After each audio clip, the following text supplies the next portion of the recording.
a few months ago I started a new project which was restoration of a portable radio TV of the brand Crown. Okay, and it was, I think if I'm not mistaken, it's the Crown 5TV-525R. Okay, which is in fact this one here. And well, so many months back, you could say I ran out of energy. I was going through a particularly bad moment, you could say. And also, I just ran out of time and resources to continue back then with my Crown TV project. Link to them below the video.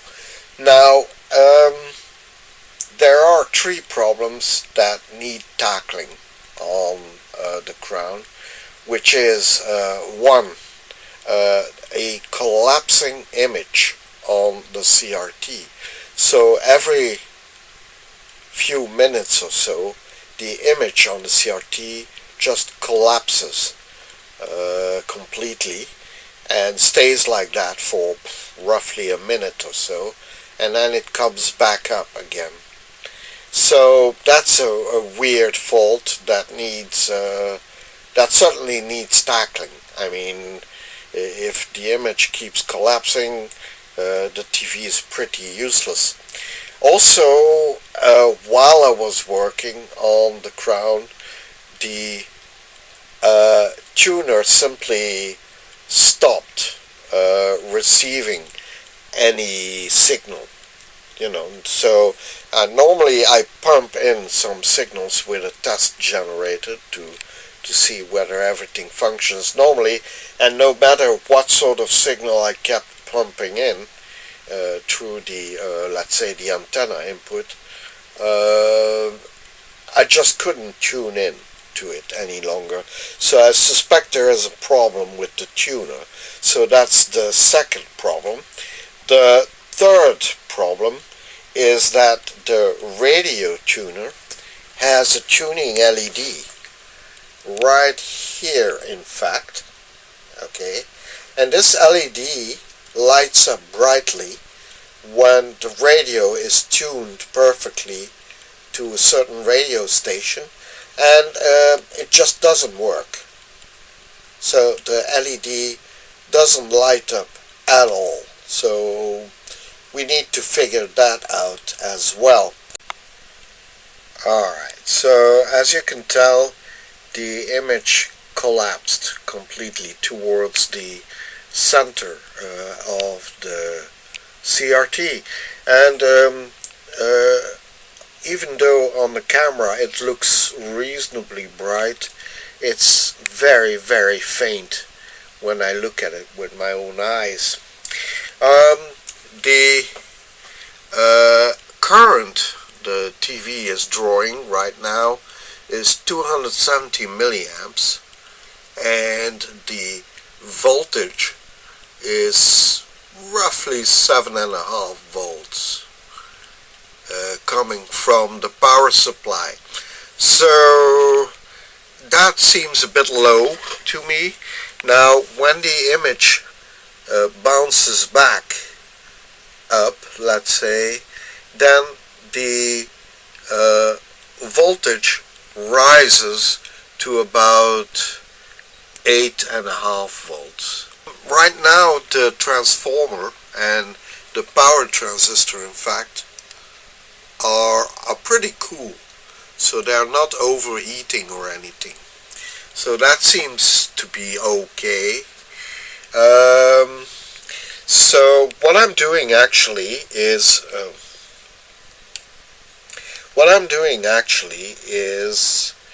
there is this line right here which goes to the rest of the circuit, okay? And this line, in fact this exact point in the power supply, is labeled B+. So I think, and in fact I'm certain, this is the only line the only output line of the power supply. Okay, so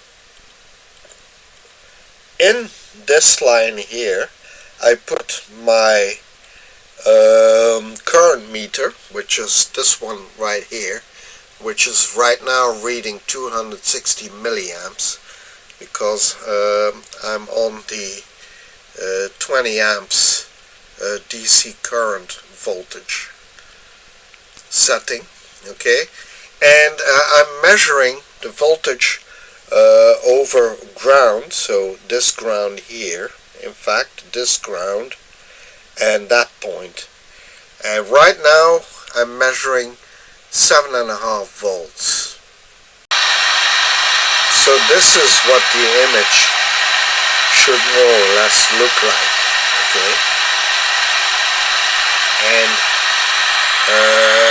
when it does, the voltage is almost at 10 volts coming from the power supply, and the current draw is about 320 milliamps. So yeah, this is what the image should be like, but there you go, now it collapses again. And when it collapses, the current suddenly jumps up to 480 milliamps or so. Yeah. And then when the picture is normal again, then the current draw drops back to 320 milliamps and the voltage to about 9.8 volts. I am supplying though about 11.6 volts, okay, at 320 milliamps. So yeah, there is something, you know, there you go. The image collapsed again, okay, and now it comes back. So what I do notice is that since I connected it up to my power supply, the on-off cycle, you could say, of the screen is much faster. Okay, so the collapsing and then the coming back of the picture happens at a faster rate. Now, I don't know what is causing this, but definitely hooking it up to the external power supply made it run a bit more consistently. Okay, but you know, the thing I'm wondering is whether there might be some arcing somewhere inside the TV. I don't know where, but I'm beginning to wonder whether there's a part shorting somewhere. Injecting a video signal at the test point at transistor 4 does seem to work, yeah, properly. No sound, of course. I mean, the sound demodulation is in another part of the TV, but the video works perfectly. Okay, so when I inject it here at point TP at transistor 4. Alright, I unsoldered transistor 1, and that seems to measure okay. Okay, there it is. And I unsoldered it from there. Come on, focus. From there, okay? From that spot. And yeah, it tests normal. So yeah, well, I will place it back in its rightful place, and and then I'll move on to transistor 2. Transistor 1 is the transistor, the first transistor in the IF chain. Okay, so this is the I would think the preamplifier or the signal amplifier, okay, from the antenna. And then transistor 1 is the first stage of the IF chain. This is transistor 2, or Q2 in the parlance of the main PCB, but it seems to be okay, the transistor. No faults detected so far. So now I move on to transistor 3, or Q3. Checks out okay, and it's also a 2SC 1906. Okay. Come on, focus. Focus! Right.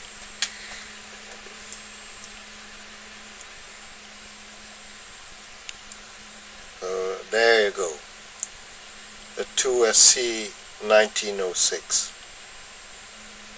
It seems to work perfectly as well.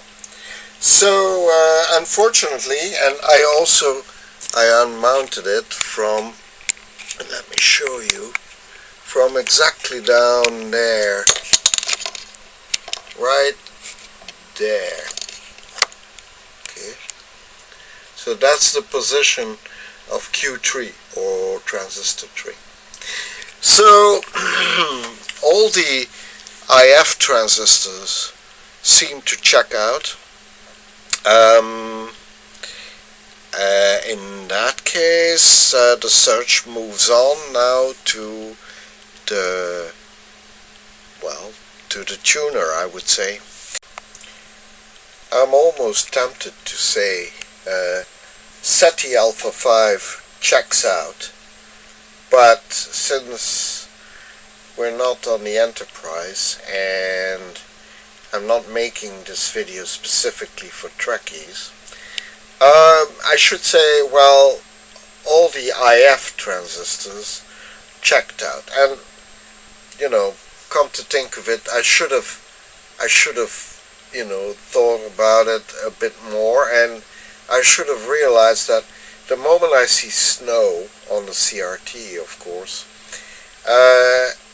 it would probably mean the IF chain is okay.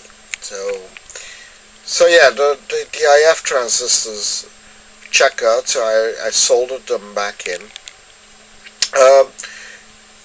Yeah, it was, you could say it was a bit useless in that sense, but on the other hand, yeah, I had a closer look at the inside of the IF mechanism, you could say, or the IF circuit, and I guess this is a view of the IF circuit that people rarely get. So I would say feast your eyes, dear viewers, or the internet. There you go, the inside of a Crown IF circuit. Alright, so something you probably never see. And this is the backside, which is normally covered by some very pesky little metal plates, which they solder over the circuit, probably as a RF shield. Alright, but why they have to solder it in so many spots and with so much solder, yeah, that's an absolute mystery to me. It's a real pain to unsolder, yeah, and unsolder I did, and it's also a bit rusty. So and as you can tell, the can itself is rusty as well, So I'll take the opportunity to clean up the rust as well, but only after I finally managed to locate the problem. Alright, so I'm bypassing the tuner in the Crown TV with a signal from my leader pattern generator. Okay, so I'm in fact injecting a TV signal at 36 megahertz PAL B type of frequency, and with a test sound as well. I think you can hear it. Yeah, the whole IF chain, as it were, functions perfectly on the Crown. The fact now that I had to bypass the tuner is not a good thing. It means that, well, there's probably something wrong with the tuner itself. You know, I'd really rather not do anything inside the tuner module. I'll show you in a minute, but it's hell, you know, and I'm not going to go down that rabbit hole. What I intend to do is to check whether I can still somehow revive the tuner section, even if it's only for receiving on one channel. It doesn't really matter. I mean, there are no analog TV stations anymore anyway. The whole IF chain, let's say, or the whole IF circuit functions normally. So yeah, it's a bummer that I have to bypass the tuner for now. But I'm not giving up entirely just yet. But yeah, it's more than likely that I will have to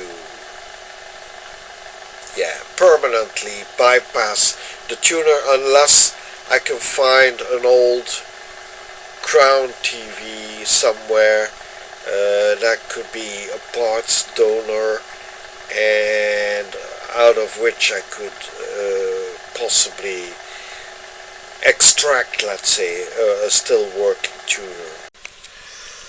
Alright, I'm not entirely ready to give up on the tuner, and I'll explain in a minute why. And basically, you know, my motto is never give up, right? So,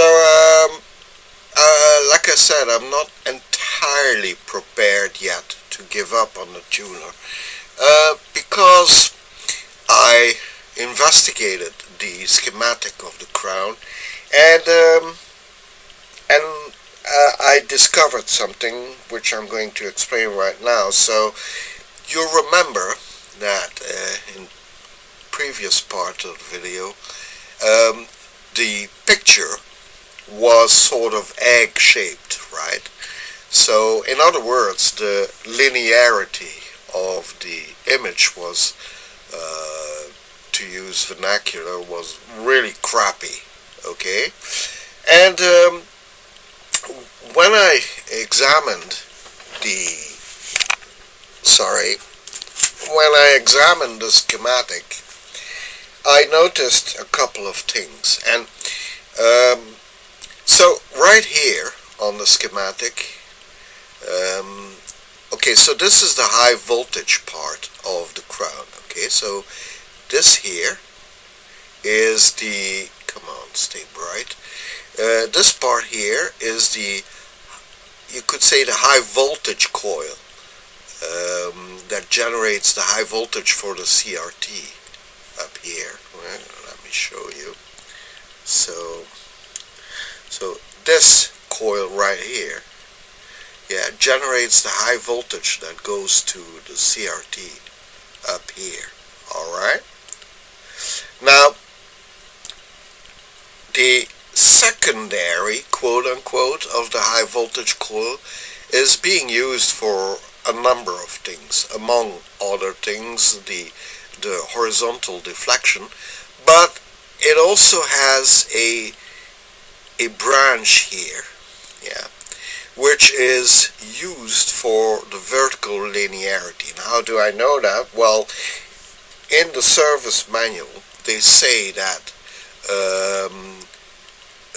the trimmer 601, which you see right here, okay, together with the trimmer 602, which is strangely enough on the complete other side of the schematic, so right here, in fact, so right here, yeah, together with, to a lesser degree, with a trimmer which is called VR802.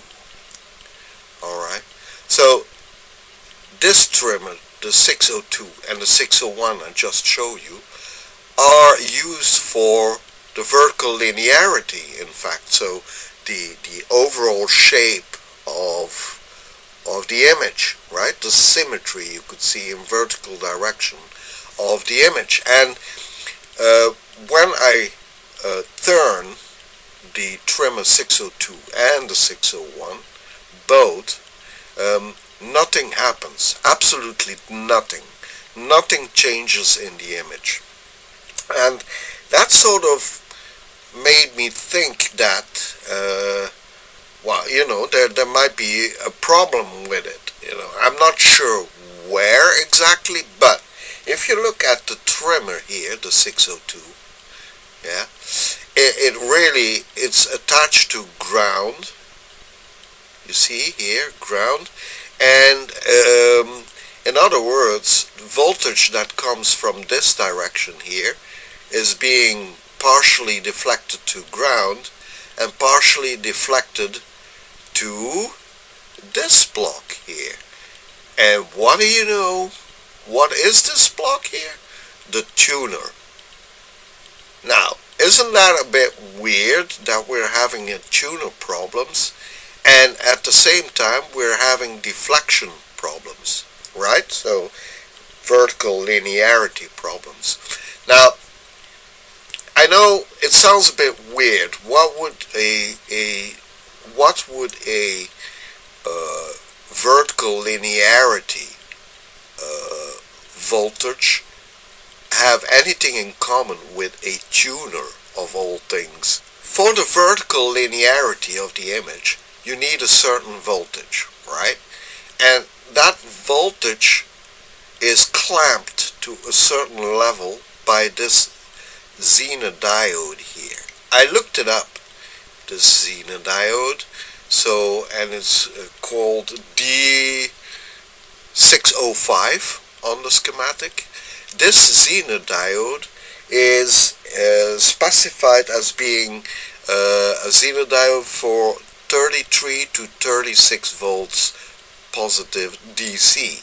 Okay, so this sort of limits the voltage which comes from the quote-unquote secondary, which is mounted on the high voltage coil. Okay, so the secondary coil, or the secondary of the transformer, produces a certain voltage which is then clamped to maximum of, well, let's say, what's the average of 33 to 36 volts, so I would say somewhere in the ballpark of 34.5 volts, right?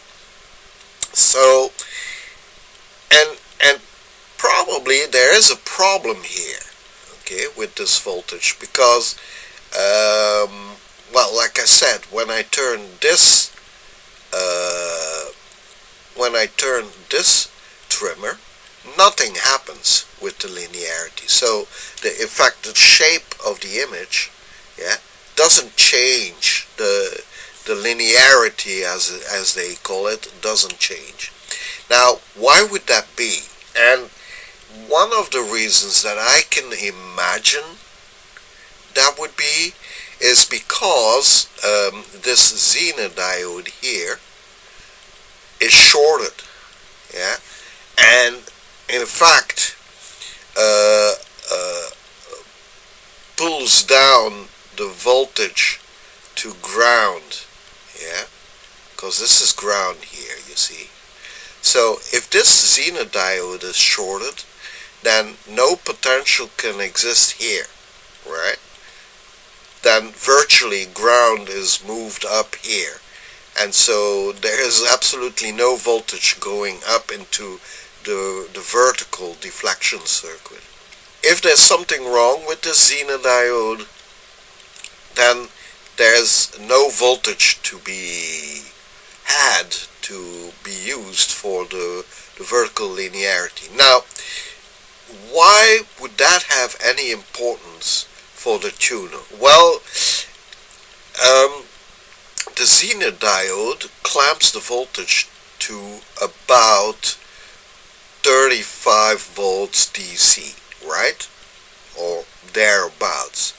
Now, I seem to remember that when you have a tuner based on varicap diodes, which are a special kind of diodes which act as capacitors, yeah, and of which you can set the capacitance with DC voltage, yeah, you do need a certain range of voltages to be able to get a certain, well, wide range of tuning of capacitance, right? So if you tune in a normal tuner, you would use a variable capacitor which you turn to set to a certain capacitance, but if you use varicap diodes, you need a certain DC voltage, which does the same thing pretty much, you know, with a trimmer or potentiometer. You set a certain voltage, and that way you get a certain capacitance with those special diodes. Now, they need a range of voltages anywhere between, say, 0 and 35, 40 volts DC. So, not only would this voltage here be used for the vertical deflection, and more specifically for the linearity of the image, but it's also used for the tuner, right? So right here, this trimmer here, VR602, is also part of the vertical linearity, yeah? So when I turn this trimmer, nothing happens. Same with the VR601 I just showed you. But what do you know? There is also this trimmer here, trimmer VR802, and this deflects part of the voltage towards pin 1 of the tuner block, alright, over there. So pin 1 of the tuner block. Now, as it so happens, pin 1 of the tuner block is also called VT. Let me show you.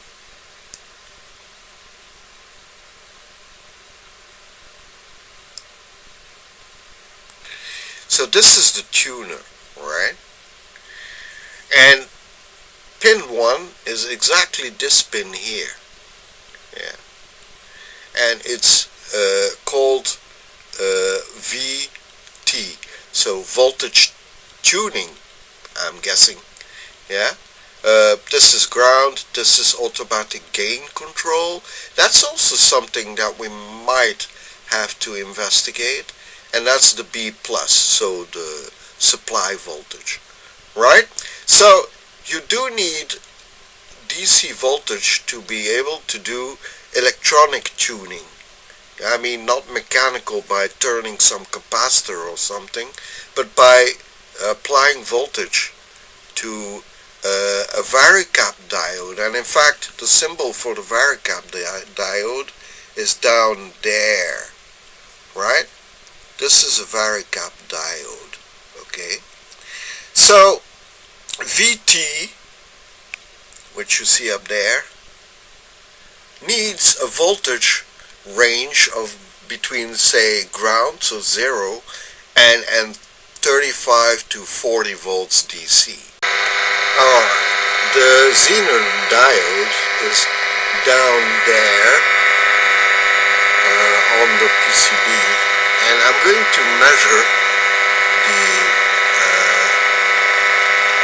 voltage at its cathode. Alright, there, and the voltage right there is 33.9 volts, so pretty close to what I had estimated before, so around 34.5 volts or thereabouts. So yeah, the voltage seems to be okay.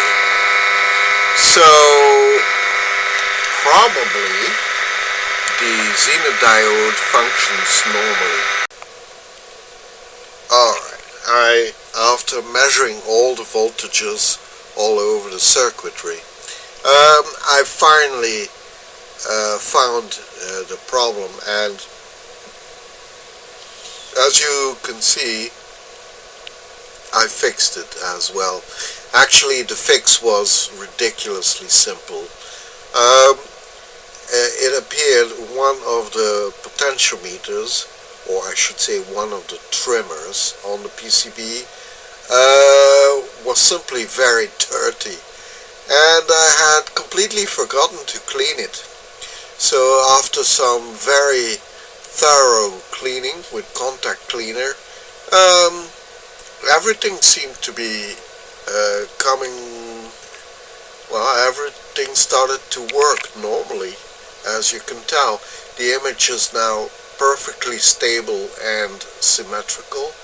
So yeah, so that's one problem solved. Now, unfortunately, the problem of the tuner I have not been able to solve yet. So you remember I said that this trimmer here, VR802, would set the tuning voltage on the tuner block, right? This block with the numbers 1 to 10. So it turns out that VR802 is actually the tuning potentiometer on the front of the TV. And yeah, so I was looking all over the PCB, the main PCB board of the TV, and I just couldn't find a trimmer named VR802 until I realized that they were talking about the potentiometer, the tuning potentiometer, for the tuner block. And that potentiometer is connected to the tuner block via 3 wires, alright? So you have this purple wire here, then you have the gray wire, and then you have the pink wire, alright? So the purple and the gray wire are actually B plus and ground, you could say. Or, no, it's not B plus, it's V, a sort of a reference voltage, yeah? So let's call it Vref, yeah? Then ground, and then the wiper of the potentiometer is a pink one. And that goes to pin 1 of the tuner block, which is the input pin for the tuning voltage. Now, I monitored the voltage while turning the the potentiometer on the front of the TV, so this one right here, okay, and effectively the voltage changes, but the tuner doesn't seem to react. So yeah, there's definitely something wrong still with the tuner. Now we're really down the rabbit hole. Unfortunately, just to be able to reach the LED, the tuning LED, I had to undo the whole front of the TV, which in turn necessitated me to release the PCB of the radio, which in turn needed me to release the whole panel structure, with the dials and the potentiometers and the switch, which in turn allows me to finally release the tuning LED. Oh dear. Okay, well, at least now I can work on it, and yeah, well, let's see if we can fix that silly little dial LED, right? I unsoldered the positive lead to the tiny little PCB used to hold the LED, and I'm measuring the voltage coming on the positive lead, or the plus lead, towards the LED, and I'm measuring a voltage of 11 volts. So no wonder the LED doesn't work, it just blew up. Alright, so the transistor which feeds the LED, the tuning LED with voltage, is the TR705, and it happens to be a PNP. Okay, so that transistor is that one right there on the corner of the PCB. Okay, so that's TR705, and I measured the voltages at the collector and the emitter, and it's the same voltage. So I suspect the transistor is shorted. The transistor measures okay, so nope, probably not the problems. So TR705 is a, let's see, a 2SA673. Okay, if you're interested to know. Alright, so I measured the voltages on TR704, which is the transistor which drives the transistor which powers the LED, right? And the voltages are as follows: 0 on the emitter and 10.7 volts on the collector, and half a volt on the base. Yeah. So yeah, I'm not sure whether this transistor is functioning correctly. It doesn't seem to be conducting much. So yeah, well,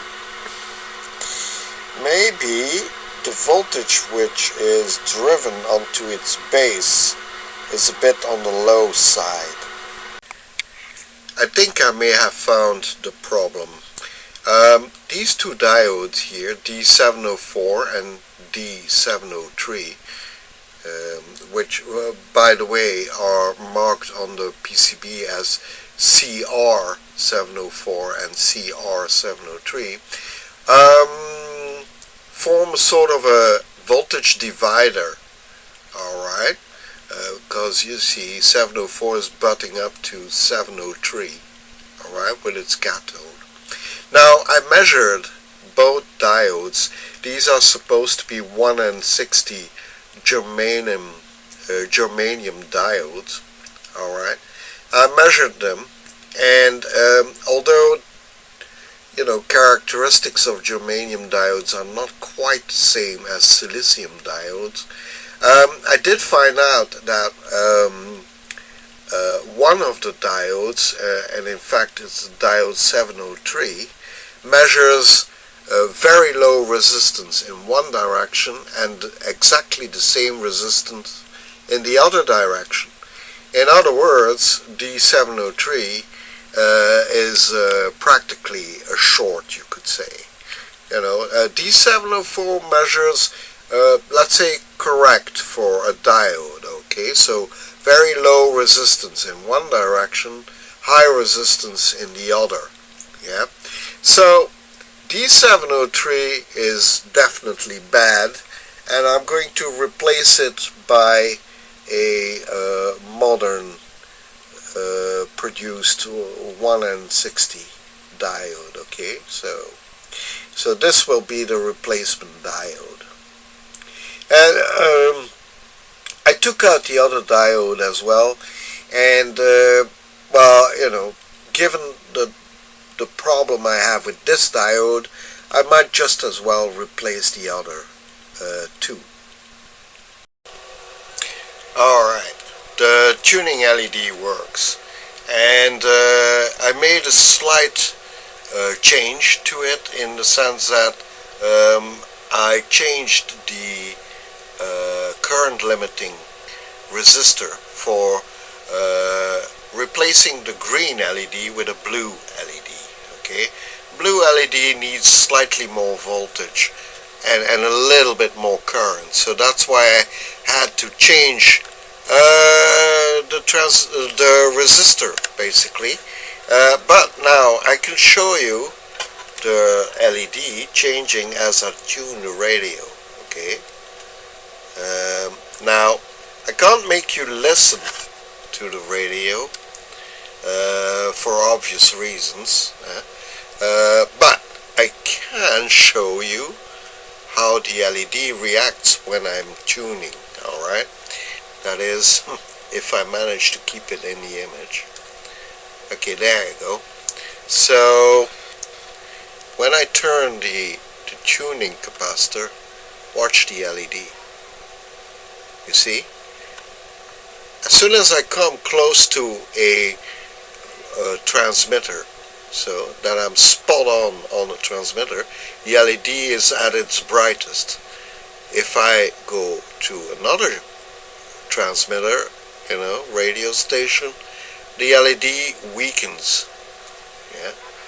Every time I pass a radio station, the LED goes really bright, and in between it weakens. Yeah. So there you go. The tuning LED finally works, and just to let's say reward myself for all the trouble I've been through to repair the crown, I did something that probably some of you won't like, but I changed the tuning LED from green to blue because I'm crazy about blue LEDs. So yeah, there you go. The tuning LED works as well. So what remains to be done? Well, yeah.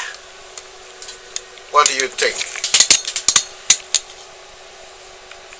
Have a good look at the crown. Yeah. So, what do you think I still need to do now? Yeah, right. Yeah, I've got to put it all together again. Oh dear. Yeah. God, I'm not not looking forward to this. No. No, really not. No. No, no, no, no, no. But, well, it needs to happen, so of course I will put it all back together again. Like Humpty Dumpty. But, oh dear, I'm really not looking forward to this.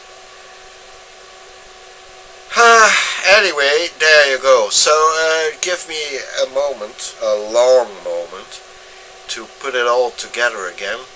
And then I'll do a final recap of what I did with the Crown TV radio. And yeah, and then I'll give some more explanation, and that will be it. So yeah, give me a moment. But although for you the moment might be the next image, for me it will probably be tomorrow morning, or well, tomorrow sometime. Alright, the tuner is mounted back into the cabinet down there, and I removed the test pin in which I injected the RF signal into the main PCB of the TV, and I hooked up the test pin to the antenna input with a little wire you see here. Now, just to remind myself or anybody in the future that this wire is in fact let's say a temporary measure, I stuck a little sticker to it on which I wrote that this wire needs to be removed when the tuner is replaced or repaired, right? So just as a, let's say, a little memory aid, you know, so to remind anybody who would work in the future on the Crown to remove the wire, you know, for well, having it function normally, right? Okay, so basically we're about halfway. What I now need to do is clean the main PCB, which I had not done previously, since I knew there would still I would still have to do work on it. And then what I'll do is mount back the little metal plates that were used as a shield on the bottom of the PCB.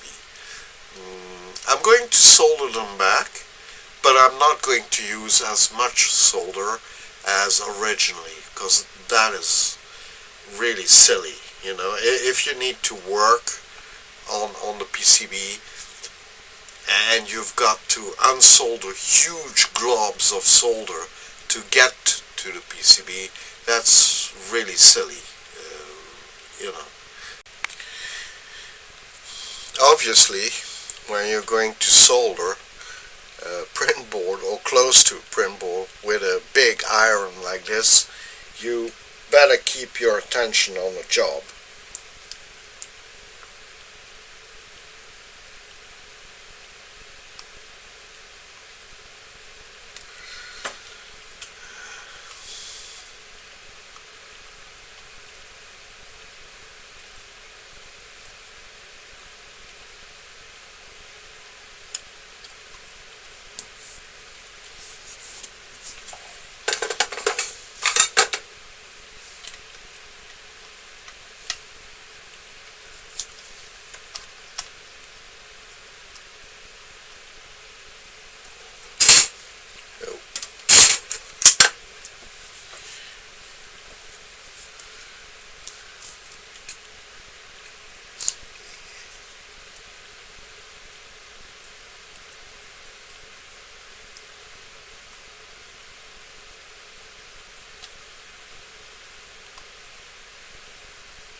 Sorry guys, I need to switch you off for a moment because now I really need to concentrate on the soldering job. Alright, one done, one more to go. So now I need to place back the big one here. And like this, I think. Let's see. Is this? Yeah, this is it. So I need to place it so that it contacts all the little tabs, you know, to which it is soldered. There you go, like this. There's something vaguely satisfying and exciting about doing this, you know, because who knows will see the print board, who will see the print board in the next, say, 50 years or so, if ever,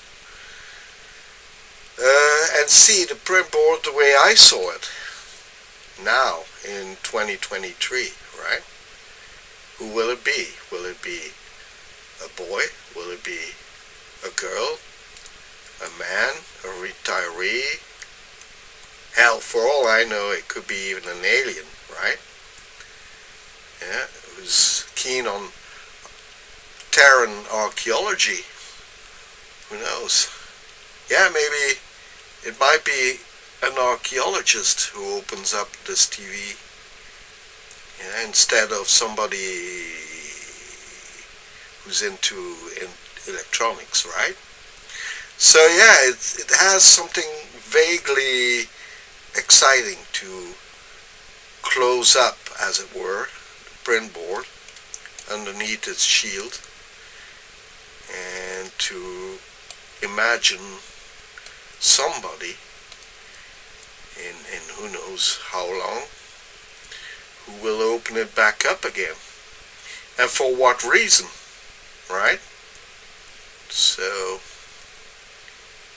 yeah, you know, that's, you could say that's part of why I do this. Yeah, because I'm curious to know what people will find when they rediscover the crown in, say, 50 years or a century or maybe even 2 centuries. Who knows? If ever, right? So, I mean, for all I know, the crown might even land on some landfill somewhere in the world and never be looked at again, yeah, to be buried underneath a whole mound of trash, say, or yeah, or simply destroyed and recycled, you know, as precious ore or something like that, you know, lost forever to the history of the universe. Yeah, who knows where it will land and in what state. But hey, you know, that's, you could say that's part of the restoring adventure, right? So, and that's one of the reasons why I love to do this. Even though it is old technology and will probably never be used again, who knows, but yeah, still, it's exciting to think about that, isn't it? Well, at least to me it is. Alright, I'm going to close up the tuner unit, which is here, which, by the way, is not really functional, and it has the type number or production, well, type number AMUF125, and it has a parts code J72. So might be even a production date from 72, who knows? And it was produced by the Mitsumi Electric Company Limited. Alright, so and here's the little Mitsumi logo. It's hard to see, but it's there. So yeah, Mitsumi was a big electronics, Japanese electronics company back in the 70s and the 80s. I don't know if it still exists. I think it does, but it might have been taken over by another company, right? So anyway, this tuner is not really functional, but I'm going to leave it on the print board until, who knows, one day I might even find a replacement for it. Okay, here's a bit of an annoying thing. I mean, it's not a showstopper, but it is annoying. So, I had replaced the original transformer of the crown, because, by the way, the primary of the original transformer was open. Yeah, so I suspect the crown must have had like a lightning strike or something like that, and the primary of the crown of the original crown transformer was open. So I replaced it by a transformer which was very similar, if not identical, in size and shape, and I thought in power as the original one. And in fact, I used this Tandy 4.5 volt ampere 220 volts primary transformer. Okay, it has more branches, like double 5 volt output AC, or a single 12 volt AC output. Okay. Now, it turns out that this transformer is just not powerful enough. Yeah, it doesn't output enough current. And why, or how do I know that? Well, I had in fact ordered this transformer many months ago to replace the crown transformer for a couple of reasons. Well, first of all, it has a 10 volt ampere rating and 12 volts, just like the Tandy one. Yeah, but more importantly, it has the same form factor. So the attachment points of the transformer are identical to the Tandy, right? So with a little bit of luck, I can sort of just shove this one in the space meant for the Tandy one. At least that's my hope. So yeah,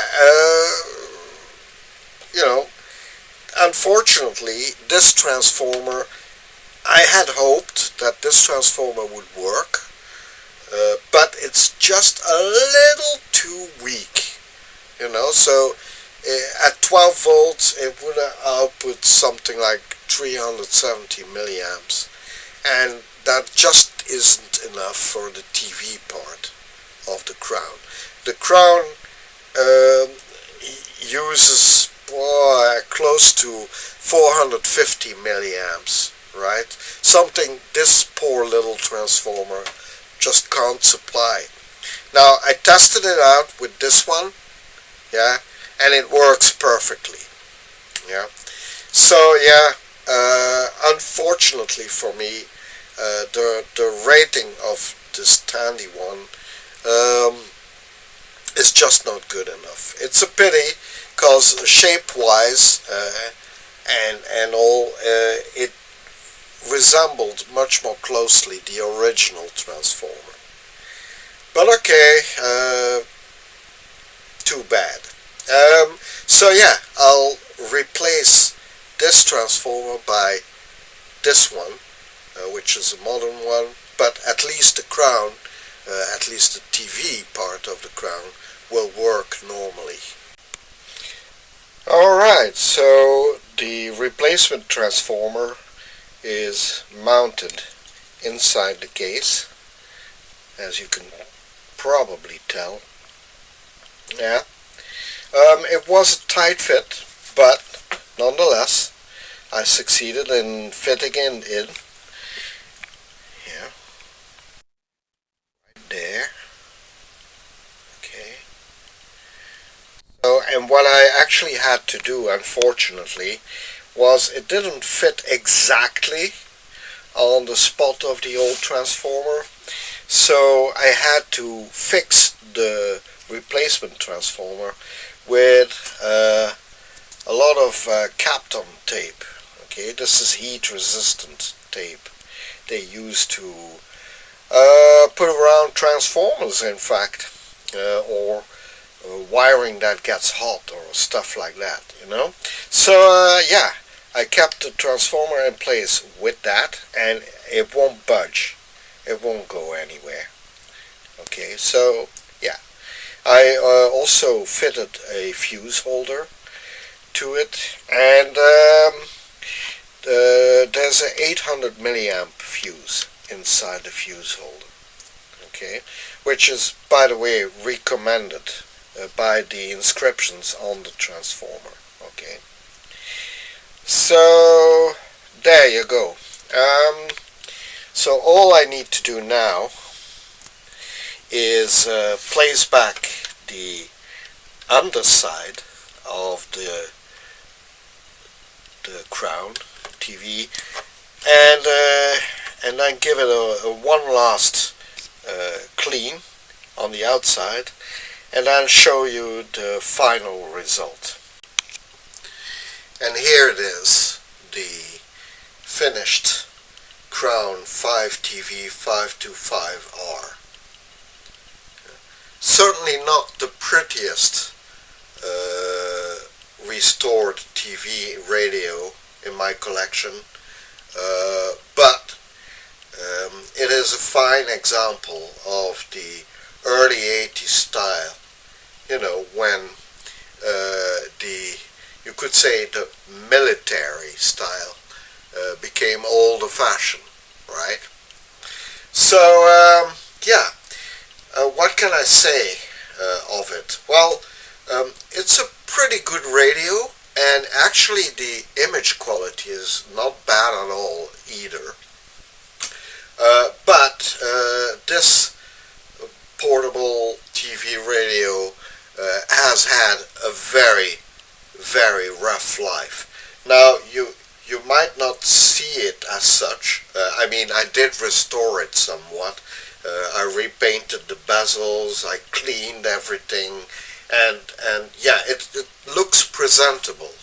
But you know, it's full of scratches and you know, dimples, and there are a few yeah, pits, and here and there's the odd little spot of rust maybe somewhere, certainly in the battery bay.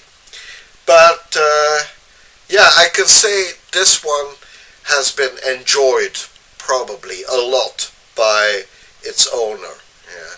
You can tell it has had a very active life, quote unquote. And as such, I'm pretty happy to have restored it back to life again. Now, is it completely restored? No, not by any means. I still need to do a few things to it, you know, like insulating its new transformer, because I noticed that it's inducing a little bit of interference with the image, unfortunately. But hey, you know, I had to restore it to working condition anyhow. So it's a lesson learned, and I learned quite a few lessons restoring this little portable TV. I'm sure some of you were probably screaming at your screens watching me struggle with restoring this portable TV radio. But yeah, I did learn quite a few lessons with it. Also, you know, there might be another episode in the future when so I need to fix the issue with the transformer interfering with the TV's working. I also need to replace its tuner. So its tuner only works half, let's say. So I'm using the tuner's test input, which it had, fortunately, to inject a TV signal in the antenna. And that works perfectly, but it also means I can only transmit on one channel, which is channel 3. Not a big problem, but obviously I would like to have a working tuner as well. And then also there is the battery bay, which some of you might have noticed I did not mention in the video, but you know, the original batteries were packed inside these little black boxes, and they were nickel cadmium batteries that were really badly leaking, you know, and I had to throw them away because yeah, they were becoming a real hazard. So in a future episode I might also tackle the rechargeable batteries in the TV, possibly. Unfortunately for the TV, I can only show you a test image for now, because well, I haven't yet set up for transmission, let's say, of other images, but I'm working on that. Now you can see there is a skewing of the image, and that all has to do with the interference of the new transformer with the deflection circuit of the TV. But like I said, I'm going to fix that issue in another episode later in the year, when hopefully I will find a replacement tuner for the TV, and then maybe install new rechargeable batteries as well, which obviously will be lithium ion and not nickel cadmium. Okay, so this is the TV, and if you disregard for now the interference of the transformer with the image, you can tell it's pretty sharp. It's a pretty sharp, bright image, and with a lot of contrast. So yeah, the image quality in say is really rather good. Okay, so yeah, okay, let me see, the vertical is rolling a little bit.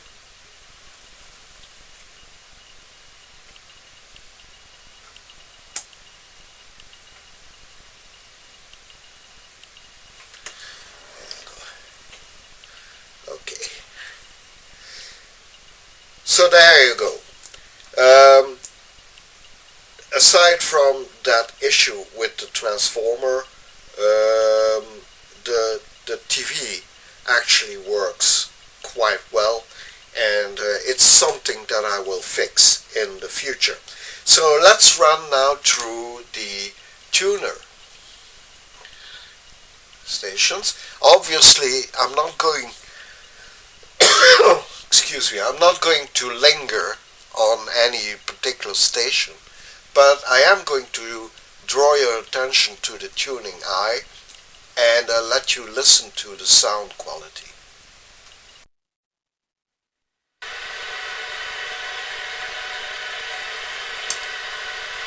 Genomen en dan met onkel dus mee naar hier en we waren hier al 4 uur, dus wij stonden al een uurtje in de kou. Om hier dan toch iedereen te zien toekomen? Ja, en wie hebben jullie al zien toekomen tot nu toe op de Gouden Lopen? Want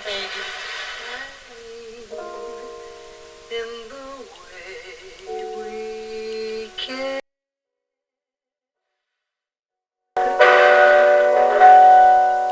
It's very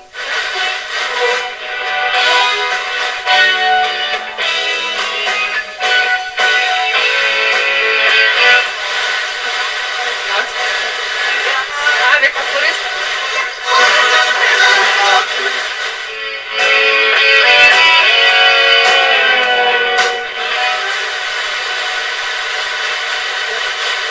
Vind ik een prachtig programma, de hele tijd gevolgd. Zeker dan eens met een... Wil ik ook wel even vragen, hoe lang heeft het geduurd om jullie outfit bij elkaar te spokkelen? Gisteren. Best wel eens. Dat is ook een wenig. Voor de anderen zijn afgehuurd en die zoomen en naar en uit.